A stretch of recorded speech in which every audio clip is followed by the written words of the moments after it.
Did you know that if you have 3 quarters, 4 pennies, and 4 dimes, you have $1.19? At that point, you also have the largest amount of coins possible without being able to make change for $1. That fact actually has absolutely nothing to do with this speech. I just thought I should start with a fun fact, because fun facts are fun, and you know, why not? All right, now let's jump into the good stuff. I'm going to tell you about myself. For those of you who don't know me, I'm an ordinary middle school student. For those of you who do know me, well, I'm actually still just an ordinary middle school student. I wake up each morning at an uncomfortably early time, 6:30, come to school, and go about my day with a structure of 7 periods lasting about 50 minutes each. In fact, why don't we take a look at my daily schedule? While this may just look like an ordinary schedule, I'm going to use my long days of research, reading, and investigation to prove that some of these classes up here teach more than what they advertise. In fact, I think that they teach an assortment of important skills called cognitive skills. Cognitive skills, by definition, is the umbrella term for your learning skills or your ability to process, reason, and relate. Here, let me show you an example of this. Right now, as quick as you can, spell out the name of this food in your head. Raise your hand when you're done. Good, easy, wasn't it? Believe it or not, but even that simple action you just took involved using cognitive skills. When you heard the instructions to spell out those 3 easy letters, P-I-E, that was called input. You then made the decision to respond to the instructions, and it was easy to do so because the knowledge of the spelling of the word was already stored in your memory. The moment you were spelling out the letters, that was called output. But just wait, because it's really not as easy as pie. Now, I would like you to spell out the last name of this president in your head, backwards. Raise your hand when you're done. Not so easy, was it? Now, for those of you who's going to really bother the rest of the night, the spelling of his last name, Lincoln, backwards would be N-L-O-C-N-I-L. Once again, the processing of the instructions was input, and the actual action of spelling the words was output.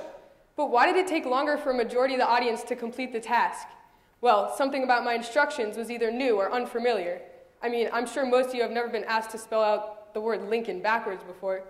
To overcome this unfamiliarity, you might have used a variety of methods.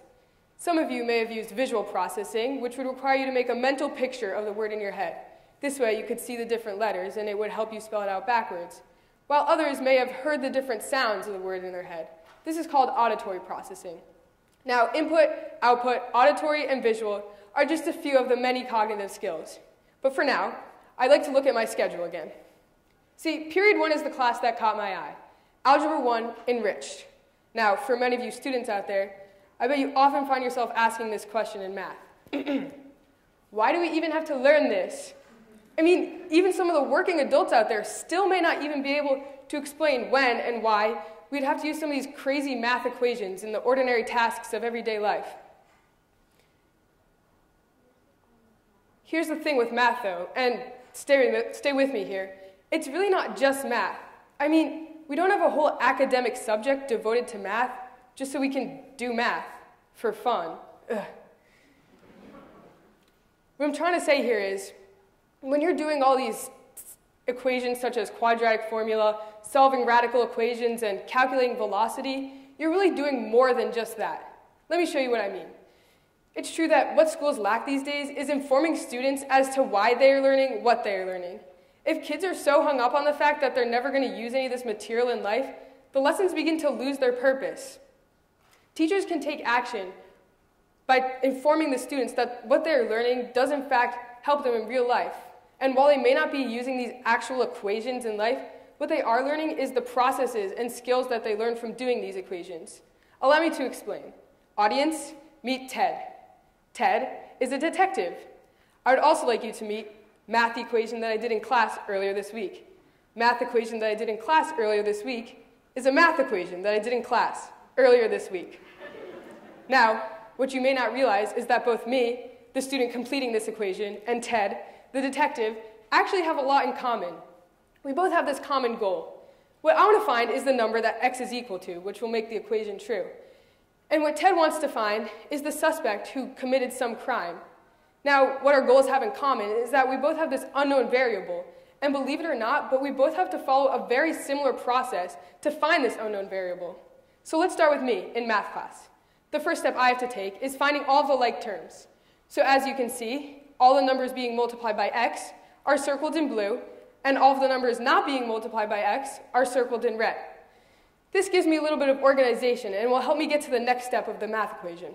But for now, let's jump back to Ted. What he has to do is, rather than finding the like terms, he has to find all the facts that are known off the bat, things that he's given when he finds out what the case is. It's similar to this because I can see right off the bat what numbers are multiplied by x and what numbers aren't multiplied by x. Now, in math class, the next step I have to take is taking these like terms and combining them together, like so. So as you can see, 6 plus 8 is 14, and 4 plus 6 plus 3 plus 5 plus 2 is 20. Now, as you can see, the equation is much more condensed and organized and somewhat easier to work with. Now, for Ted, the next step he has to take is combining the facts that he already knows with the facts that you have to find. Things such as people's phone numbers, ages, and addresses. These are the less obvious facts. Now he takes these less obvious facts and combines them with the more obvious facts, and there he has something like what I have there. He's much closer to now finding the suspect. Now back in math again, the next step I have to take is subtracting 14 from both sides of the equation. This leaves me with 20x on one side and 100 on the other. I'm still much closer to finding x, but I'm not quite there yet. What Ted has to do now is narrow down his list of suspects by using witness-based information. So let's just say, for example, the witnesses told him that the man who they saw was definitely wearing a baseball t-shirt, had short black hair, and a grayish beard.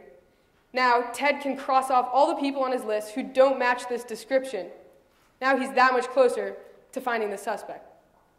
The next step in math, and the final step, would be dividing both sides by 20. Now we know that x equals 5. Yay, we found out that x equals 5. But what about Ted? He still has to find the suspect. The final step he has to take is using evidence found at the scene of the crime to narrow it down to the final person. So let's just say he was walking around when he picks up a green piece of cloth. When he takes that piece of cloth back to the police station, he found out that the piece of cloth matched exactly the material that one of the suspects was wearing. And that suspect had a rip in his sweater. Coincidence? I think not. The man who was wearing the sweater? A man who goes by the name of X is 5. See what I did there? All right. Now, let's jump back to when Ted was a kid in math class. Let's just say he always had his mind set on being a detective when he grew up. Everything that his math teacher said went in one ear and right out the other. Why? Because when he was daydreaming about being a detective, he never once pictured a scenario where he was like, guys, look, I found the final piece of evidence that's going to show us who committed the crime. But first I have to put this down and do the quadratic formula because that's what I learned how to do in elementary school, even though it has absolutely nothing to do with what I'm doing. Right. Well, Ted never was actually going to use the actual equations. What he did use were the processes and skills that he learned from doing these equations. Above Ted, let me connect this to my own life. That whole talk, the one I just gave you, was one big math equation. Instead of finding x, however, I had to find what my people call the aha moment. So from there, I had to organize, rearrange, subtract, divide, organize some more, and check my answer until there you have it, 10 minutes of pure x. Now, I have one more thing to say, then I'll be done. For everybody out there, wherever you're going tomorrow, whether it be work, school, I want you to take one task that you're doing and relate it to something that you're learning or have already learned in math class. And I don't know, to your surprise, you just might find that math is a little more than what it seems. Thank you.